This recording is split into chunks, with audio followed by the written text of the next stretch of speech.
नमस्कार साथियों, बहुत बहुत हार्दिक स्वागत है आपका अपने YouTube चैनल रोजगार सक्सेस की पर।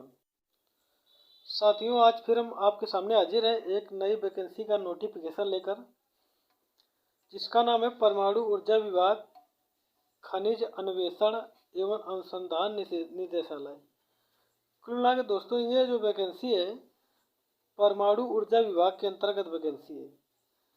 परमाणु खनिज अन्वेषण एवं अनुसंधान निदेशालय, atomic minerals directorate for exploration research. तो दोस्तों, इसके बारे में आगे हम लोग देखते हैं किस पर कितने पद हैं और इसका आवेदन कब से जो है चालू है। तो सबसे पहले हम लोग देखेंगे कि इसका जो आवेदन कब से ये शुरू हो जाएगा। तो 29/10/2022 से लेकर 17/11/2022 तक, 29 अक्टूबर 2022 से इसका आवेदन शुरू हो जाएगा और यह आवेदन 17 नवंबर 2022 तक चलेगा। अंतिम डेट इसकी कब है? तो 17 नवंबर 2022 की अंतिम तारीख है।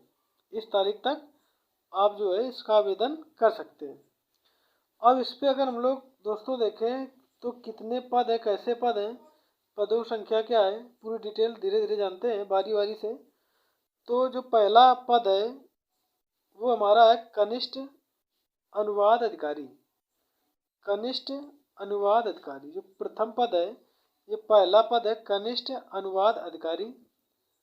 और अगर दूसरे पद की बात करें तो इसका जो दूसरा पद है, जो दूसरा इसका पद है वो हमारा है, दूसरा पद है सहायक सुरक्षा अधिकारी। इसका जो दूसरा पद है दोस्तों वो है सहायक सुरक्षा अधिकारी। अब तीसरे पद को देखते हैं हम लोग, तीसरा पद कौन सा है? तो इसी के अंतर्गत जो तीसरा पद है साथियों, इसका तीसरा पद हमारा ये है सुरक्षा पैरी। तीसरा पद है सुरक्षा पैरी। तीसरा पद कौन सा है? सुरक्षा पैरी। तो दोस्तों हम लोग ये तीन पदों पे वैकेंसी जो निकली है, अब बारी बारी से हम लोग जानेंगे कि इसका मानक क्या है, इस पे जो है क्या क्वालिफिकेशन मांगी गई है, इसका एग्ज़ाम किस पद के लिए कैसा एग्ज़ाम देना पड़ेगा। जो तीनों पद हैं उनके लिए अलग अलग क्वालिफिकेशन है और अलग अलग मानक है। फिजिकल के भी कुछ मानक हैं, वो भी सभी के अलग अलग हैं। तो तीनों पदों के लिए अलग अलग सब पूरे नियम हैं। तो सबसे पहले पद की तरफ हम लोग चलते हैं कि देखते हैं जो हमारा इसका पहला पद है उस पे जो है मानक क्या है, जिसका नाम है कनिष्ठ अनुवाद अधिकारी। कनिष्ठ अनुवाद अधिकारी। तो वेतन अगर देखें दोस्तों तो 35,400 वेतन क्या है, 35,400 से शुरुआत है। अब अनिवार्य न्यूनतम अर्हता देखते हैं तो लिखा हुआ है इस पे किसी मान्यता प्राप्त विश्वविद्यालय से, किसी मान्यता प्राप्त विश्वविद्यालय से हिंदी अंग्रेजी में मास्टर डिग्री स्तर पर अंग्रेजी हिंदी मुख्य विषय के रूप में, यानी कुल मिला के मास्टर डिग्री इस पर मांगी गई है। मास्टर डिग्री कह सकते हैं आप लोग। बीए, बीए के बाद जो हमारा एमए का कोर्स होता है उसको बोलते हैं मास्टर डिग्री, या बीएससी के बाद जो एमएससी का कोर्स होता है वो होता है मास्टर डिग्री। अथवा में लिखा है अगर आपके पास ये उपलब्ध नहीं है, अगर ये डाटा आपके पास उपलब्ध नहीं है तो दूसरा ऑब्लिक में दिया अथवा ये भी लग सकता है, किसी मान्यता प्राप्त विश्वविद्यालय से मास्टर डिग्री स्तर पर हिंदी अंग्रेजी मुख्य विषय के रूप में। हिंदी और अंग्रेजी आपका मुख्य विषय ये होना अनिवार्य है। तो कुल मिला कह सकते हैं हिंदी अंग्रेजी तो केवल एमए के पास ही होती है, यानी जो बीए के बाद जो हमारे साथी एमए करते हैं उनके पास ये डिग्रियाँ पाई जा सकती हैं। अथवा में यही सब चीज़ें दी हैं, हिंदी अंग्रेजी मास्टर डिग्री कुल मिला कह सकते हो। और लिखा है मुख्य विषय के रूप में हिंदी और अंग्रेजी के साथ डिग्री, उनमें कोई एक परीक्षा का अनुवाद करने मान्यता पर डिप्लोमा पाठ्यक्रम पूरा किया है, या किसी केंद्रीय राज्य सरकार के कार्यालय या भारत सरकार के उपक्रम हिंदी में अंग्रेजी तथा अंग्रेजी से हिंदी अनुवाद कार्य का 2 वर्ष का अनुभव हो, यदि आपके पास ये है। तीसरा देखो क्या है, देखो तीसरा है कि मुख्य विषय के रूप में हिंदी और अंग्रेजी के साथ स्नातक डिग्री या उनमें से कोई एक परीक्षा का माध्यम। तो इस तरह ये इसकी क्वालिफिकेशन हो गई कि क्या मानक है पहले पद के लिए। अगर उम्र देखें तो उम्र 18 से 28 वर्ष, यदि आपकी उम्र 18 से 28 वर्ष के बीच है तो आप इस फॉर्म को भर सकते हैं। अब चयन प्रक्रिया का आधार देखें तो जो परीक्षा स्तर 1 है, जो प्रथम परीक्षा होगी उस पर क्या आएगा, सामान्य हिंदी आएगी, सामान्य अंग्रेजी के क्वेश्चन होंगे, सामान्य बुद्धिमत्ता एवं तर्क शक्ति यानी रीजनिंग के क्वेश्चन होंगे, मात्रात्मक अभिक्षमता यानी कह सकते हो मैथ के भी कुछ क्वेश्चन होंगे इस तरह। और इस पर एक चीज़ और दी है कि पूर्ण योग इस पे दोस्तों दिया है, इस पे दिया गया है कि प्रत्येक स्तर पर उत्तीर्ण होने हेतु न्यूनतम अंक निम्नवर कितने 50% पूर्ण योग अपयु 40% पूर्ण योग यानी पासिंग मार्क विधि के कितने प्रतिशत होने ही चाहिए आपके। 100 प्रश्न की अवधि है और समय है 2 घंटे। आपको ये जो हिंदी अंग्रेजी बुद्धिमत्ता और अभिक्षमता के प्रश्न आएंगे उसमें टोटल 100 होंगे, जिसके लिए आपको समय 2 घंटे मिलेगा पहले पद में। पहले पद अगर दूसरा स्तर परीक्षा का देखें, इसमें दूसरा परीक्षा पे क्या दिया जाएगा तो लिखा है विवरणात्मक लिखित परीक्षा में पाठ्यक्रम को 2 प्रश्न पत्र फर्स्ट एवं प्रश्न सेकंड में बांटा गया है। तो जो प्रश्न पत्र फर्स्ट वो भी आपको दिखा दिया गया कि इसके बाद क्या होगा दूसरा जो, तो इसके लिए भी आपको अवधि 3 घंटे है, जिसमें क्या करना होगा आपको हिंदी से अंग्रेजी में एक पैराग्राफ का अनुवाद करना होगा जिसपे आपको 25 अंक मिलेंगे। दूसरे में नंबर पे क्या अंग्रेजी से हिंदी में पैराग्राफ का अनुवाद करना, उस पर भी आपको क्या 25 अंक मिलेंगे।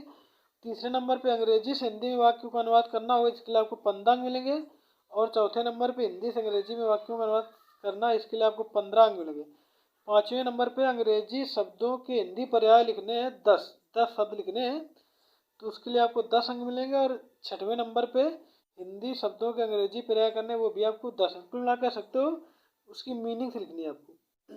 तो टोटल ये आपको 100 क्वेश्चन, इस तरह के 100 क्वेश्चन है, अवधि 3 घंटे के लिए ये इसकी दी गई है।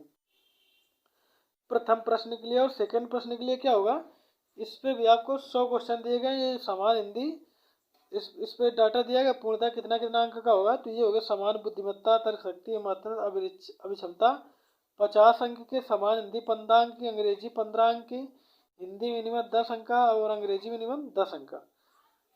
तो इस तरह आपको जो है प्रश्न पत्र फर्स्ट और सेकंड दोनों ही इसके जो हो जाए। आगे देखते हैं हम लोग दूसरे पद का, तो पद नाम है सहायक सुरक्षा अधिकारी ए, इसका वेतन 35,400 है। अर्हता देखते हैं तो मान्यता प्राप्त विश्वविद्यालय से स्नातक, मान्यता प्राप्त विश्वविद्यालय से स्नातक, स्नातक डिग्री इस पर मांगी गई है दोस्तों। और इसकी जो उम्र है 1827 वर्ष उम्र दी गई है। और इसमें और भी बहुत कुछ दिया गया है, जैसे पुरुष की जो लंबाई होनी चाहिए वो 167 होनी चाहिए, महिला की लंबाई 157 दी गई है। अन्य जो जनजातियों के लिए भी लंबाई अलग अलग डाटा दिया गया है, अन्य जनजातियों के लिए भी अलग अलग डाटा इसका दिया गया, सभी के लिए अलग अलग छूट मिलती है।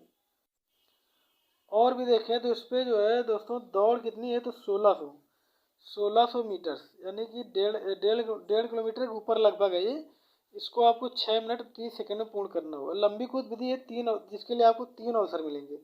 यदि आप पहले प्रश्न में फेल हो जाते हैं तो दूसरा मिलेगा, दूसरे में फेल होते हैं तो तीसरा मिलेगा। तो टोटल आपको ये लंबी कूद है 3.65 मीटर आपकी ये लंबी कूदनी होगी। फिर आगे चिनअप्स दिया है, पुशअप्स दिया है और सिटअप्स भी दिया है। तो इसके लिए आयु वर्ग का दिया हुआ डाटा कि कितने आयु वर्ग लोगों को कितना जो है पुशअप्स करना है, कितने चिनअप्स करना है और कितने सिटअप्स लगाने हैं। तो ये भी आपका फिजिकल कैटेगरी फिजिकल पर ही आता है, आपको ये भी आपको तैयार करना पड़ेगा इस पोस्ट के लिए। आगे दोस्तों और देखते हैं हम लोग, महिलाओं के लिए अलग डाटा दिया। ये महिलाओं केवल 800 मीटर दौड़ 4 मिनट में पूरी करनी है। और लंबी कूद 3 अवसरों में इनको भी 2.7 मीटर यानी कि 9 फीट कह सकते हो। और इनका भी स्टेटस वगैरह उठा बैठक दिया है, उठना बैठना है सिर्फ। और हर एक आयु वर्ष के लिए अलग अलग है, अपने अपने आयु के अनुसार सभी को छूट दी गई, इसको कितने लगाने हैं एज के अनुसार। आगे दोस्तों हम लोग देखते हैं अगला जो लिखित परीक्षा पे देखें, तो लिखित परीक्षा शारीरिक परीक्षा में उत्तीर्ण उम्मीदवारों को 90 मिनट का अंतिम अवधि 75 अंकों की लिखित परीक्षा देने की अनुमति दी जाएगी, यानी कि सेकंड पद के लिए बता रहे हैं। अवधारणा 25 अंक, रिपोर्ट लेखन 25 अंक, इस तरह आपका ये लेखन होगा। और अब जो है आगे हम लोग देखते हैं दोस्तों लास्ट पद जो बचा हुआ है सुरक्षा पैरी। तो इस अंतिम पद के लिए हम लोग देखते हैं कि इस पर क्या जो है चयन का आधार क्या रखा गया है। तो वेतन तो इसका कम है दोस्तों, 18,000 के आसपास है।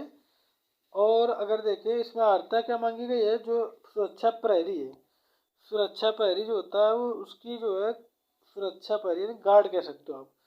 तो ये गार्ड का पद, इस पे देखते हैं कि इस पर क्या क्या मांगा गया है।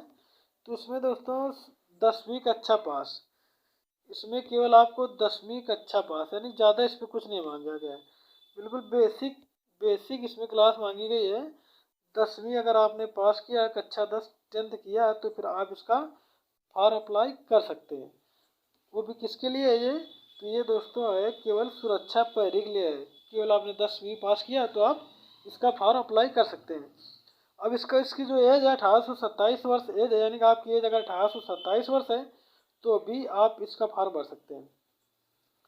आगे दोस्तों देखते हैं कि इस पर और माना क्या, तो लड़कों की उम्र जो है, या कह सकते हो मेल कैंडिडेट की उम्र जो है 167, और जो फीमेल कैंडिडेट है उसकी उम्र उसकी लंबाई क्या होनी चाहिए, 157। लंबाई की बात करें तो मेल जो अभ्यर्थी होंगे 167 लंबाई, और जो है फीमेल अभ्यर्थी के लिए 157 लंबाई इस पर मांगी गई है। और जनजातियों के लिए अलग से उनका अलग से दिया गया है डाटा इस पे।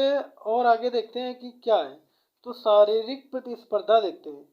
तो जो पुरुषों के लिए है वो 100 मीटर रेस, 100 मीटर रेस लगानी है पुरुषों को, और वो भी 16 सेकंड। ये प्रहरी के लिए केवल डाटा बता रहे, 100 मीटर दौड़ 16 सेकंड के लिए, 16 सेकंड में आपको पूरी करनी होगी।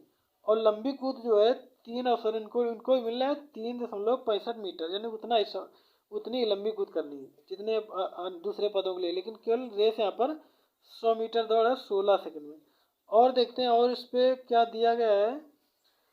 इस पर दोस्तों चिन्ह जो लगाने हैं प्रहरी को, वो अलग अलग आयु के लोगों के लिए अलग अलग इस पर भी है कि अगर 30 वर्ष तक की आयु तो 8 से 9 होंगे संख्या चिन्ह की, 30 से 40 वर्ष की आयु तो 5 से 6 होंगे, इस तरह अलग अलग है।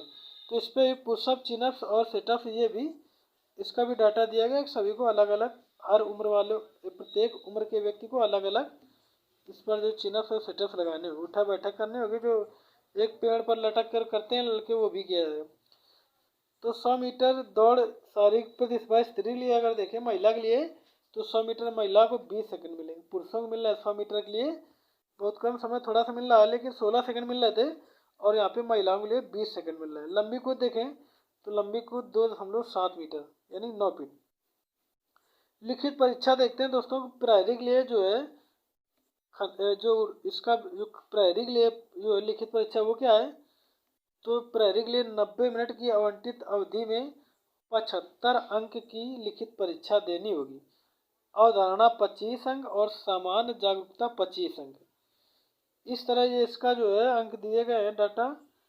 और 90 मिनट में आपको कुल मिला के 75 जो क्वेश्चन है 75 अंक के प्रश्न पत्र पे आपको दिए जाएंगे। अवधारणा 25 अंक और सामान्य जागरूकता 25 अंक। तो ये विश्लेषक आधारभूत गणित और सामान्य ज्ञान प्रकार के प्रश्न हैं वो भी 25। कुल मिला के टोटल आपको ये 75 अंक है, और इसी में 25-25 अंक में क्वेश्चन बनाए जाएंगे। एक नंबर का एक भी हो सकता है, इसके लिए आपको 90 मिनट मिलेंगे। और देखते हैं इसमें शायद कुछ अभी और कुछ दिया है, देखते हैं शायद आगे देखें। आगे हम लोग देखते हैं दोस्तों क्या दिया गया है।